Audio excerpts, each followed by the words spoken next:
Hello, everyone, and welcome to another episode of Mainstream Modular, a podcast brought to you by Guerdon. I'm your host, Tyler Kern, and today's episode is going to be a conversation with Guerdon's new CEO, Tommy Rakes. So let's welcome him on the program now. Tommy, welcome. Thank you. Appreciate the opportunity to be with you today. I appreciate you joining me. We're thrilled to have you on today, and I'm excited for the conversation and to get to know you a little bit better, to introduce you to a broad audience of folks, and to talk a little bit more about modular, as it's something that you are incredibly passionate about. So, Tommy, let's start off here. Tell us a little bit about your career up to this point, and just your experience in the world of modular. Well, I've been in modular since 1977, so it's been a while. So I actually started out as a framing carpenter on the production line, and I entered into management in 1979. Then I moved into the role of production manager, like at 83. Mm-hmm. All of my career has been on the East Coast prior to joining Guerdon. And for 38 years, I was with one manufacturer in Virginia, and predominantly doing single family with a little bit of multifamily mixed in. So I've sat in just about every chair and touched every base that's involved in the industry. And that's been a real value added asset to be able to feel the pinch points and know what people be able to experience. And when we're talking about something, I can say, I know what it means. I know what you're feeling. So I've enjoyed that. And I've been blessed to be around some incredible people, exposed to a lot of industry veterans that had a lot of knowledge, and had some fantastic mentors, and just feel super blessed to be in the industry. I love the industry, and I'm just over the top excited to be here with Guerdon. You know, you mentioned that you've been in the industry since 1977, and I'm curious just how you've seen the industry evolve throughout that time. What have been maybe some of the landmark changes that you've seen kind of throughout that time? That's a good question. So at the beginning of my career, naturally, modular was differentiating themselves from manufactured housing, and trying, not that there's a negative there other than that's two different animals and built to do different codes. So early part of my career, you spent your time doing that. In the 80s, what I saw really begin to transpire was engineered wood products coming into place, LVLs, CADs, this software, the ability to design. So I saw us really being able to compete with any custom site builder and being able to do the things that from a design perspective, load bearing perspective, marriage wall perspective, that placed us in a whole different ball game at that time. And from that point on, it's just been really off to the races as far as what our industry could do.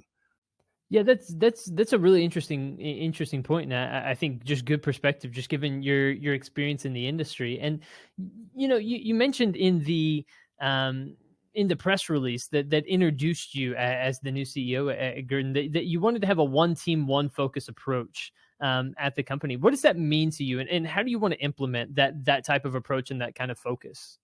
Well, thank you.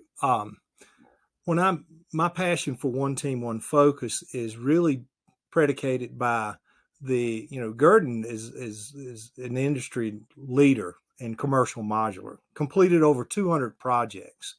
Ladd Dawson founded it in the early 2000s, and the commitment Guerdon's had to customer satisfaction and ensuring every project is a real success to the clients was a passion of the company. So, and thus that's the way I've lived my career. And so I want to build upon that. I want to, there are so many things in the modular manufacturing that are proven processes and proven methods. So from a customer satisfaction, commitment to client succeeding perspective, with strong processes and strong building practices, with a forward-thinking mindset. From 08 to 14 or 15 was not a real popular time for so many of us as we lived through those times, and our mindset shifted. So I think that we're at a real growth period in our industry when we talk about modular manufacturing and what we can do from making our production lines an assembly line and not a construction line. So as Mhm. we do that, there are core principles, core values that puts the structural integrity into what we do and what we build that you need to cling to and be cautious with as you experiment, but not be afraid to experiment outside the box and say, what's the next chapter for our industry? Yeah, that's exactly what I wanted to talk about, and to hear your thoughts on it. Or what do you view as the next chapters and the next steps for the industry, and how does something like automation, which is a word that's being thrown around a lot these days, how does something like that kind of play into what these next steps look like? Okay. For me personally, from a manufacturing standpoint, all of us have our plants laid out. All of us have our stations laid out. All of us have our quality assurance manuals. We all have all the data, all the information in front of us. But I'm passionate about having a balanced production line. I'm passionate about at each station, every process happens where it's supposed to happen. So what I mean by that is I want to have a balanced production line that begins to look at subassemblies and things in an entirely different perspective. How can we do more in a production line now than we did 20 years ago?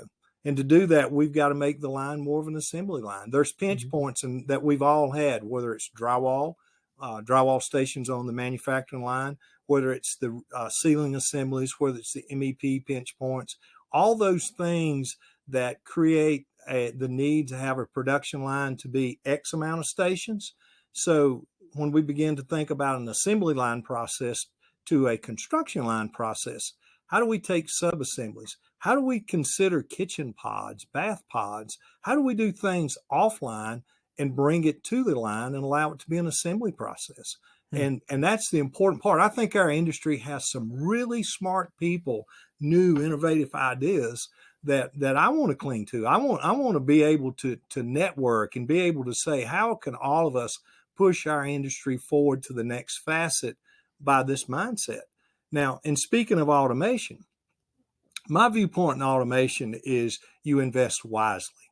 When you look at automation, you look at your entire production process and you think, I want to invest in a way that I continue to get throughput or I increase my throughput, not that I just automate part of the factory that my capacity in those areas will increase by X percentage, that I do not get to throughput all the way through the line, or do I not that I do not have the plan to increase and reduce the tack times at other areas. So I look at automation, invest wisely, don't get away from the core principles of what makes the modular product structurally sound, but from an MEP standpoint, from a drywall process standpoint, those are some of the most important things that we need to dive deeper into in our industry about how we can get more throughput through our line, along with automation, wisely. Right, right. No, I think that's a great point. And one of the other things I wanted to touch on was the makeup of Guerdon's board is a mixture of people with a lot of experience, some seasoned modular veterans there on the board, as well as some forward thinkers and some people who are innovative. How does that mixture of the board really help push and propel the company forward? Oh, that's fantastic. It just exemplifies the one team, one focus. You know, we have on our board, we have such a proven set of performance principles that are there, and we have forward thinking people. We have Mm. people that want to think outside the box, that want to be open minded to what do we do with sub assemblies? What do we do with kitchen pods? What do we do with bath pods? How do we, think I want our industry to be the example for the automobile industry rather than the automobile industry be an example for our industry. You know, how do you create those processes that speeds the line up and makes the line even stronger, gives you better price points for our clients, and makes our product more favorable. We already have a superior building process.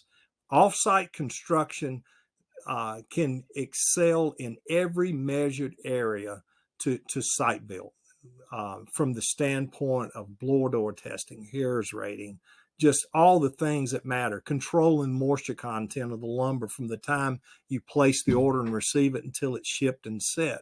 All those, we have all the attributes that makes our industry better. So our board is just, I'm really fortunate to have the board, to have the perspective of so many things that have proven to succeed, while I listen to and build upon new ideas as our board thinks forward thinking in our industry and for our plant specifically. How can we do more for our client? That's what our board really says, along with the proven principles that have worked for us in the past. So when you look ahead over the next 5 years, what do you hope Guerdon accomplishes? What sorts of things and goals do you have for the company and for yourself, maybe personally? What do you want to see happen over the next 5 years?